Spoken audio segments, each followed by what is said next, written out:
ઉપલેટામાં કોલેરાથી 5 દિવસમાં 5 બાળકોના મોત, વધુ એક બાળકે દમ તોડ્યો। ચોખ્ખું પાણી ન મળતા કારખાનાના કુવા બોરનું પાણી પીતા 48ને ઝાડા ઉલટી થયા। ઉપલેટા પંથકમાં શનિવારે કોલેરાથી 4 બાળકના મૃત્યુ નિપજ્યા બાદ 2 બાળકમાં ઝાડા ઉલટી લક્ષણો જણાતા તેના સેમ્પલ લઈને જામનગર મેડિકલ કોલેજ ખાતે ટેસ્ટિંગ કરવામાં આવ્યું હતું।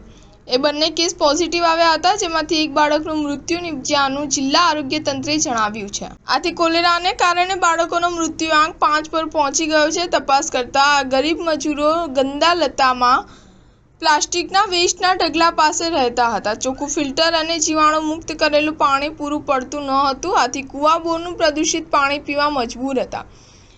આને કારણે 48 લોકોને ઝાડા ઉલટી થયા હતા। કોલેરાનો રોગ પ્રસરતા સ્થાનિકોમાં ભારે ચિંતા પ્રસરી ગઈ છે। કોલેરા જાહેર થાય તો એ આખો વિસ્તાર જોખમી જાહેર કરવામાં આવતો હોય છે। આ રોગચાળા અન્વયે CHO આરોગ્ય કેન્દ્રના મેડિકલ ઓફિસર, મેલ અને ફિમેલ હેલ્થ વર્કર, આશા વર્કર, આરોગ્ય કેન્દ્રના મેલ અને ફિમેલ સુપરવાઇઝરો, તાલુકા હેલ્થ ઓફિસર, તાલુકા હેલ્થના બંને સુપરવાઇઝર વગેરે કુલ 10 કર્મચારીને 100 કોઝ નોટિસ અપાઈ છે। ખુલાસા બાદ આગળની કાર્યવાહી હાથ ધરવામાં આવશે।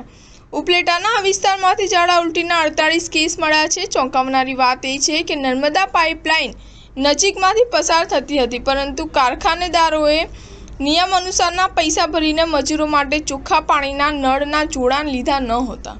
સ્ટાર ન્યૂઝ 7 હંમેશા સચ્ચાઈની સાથે।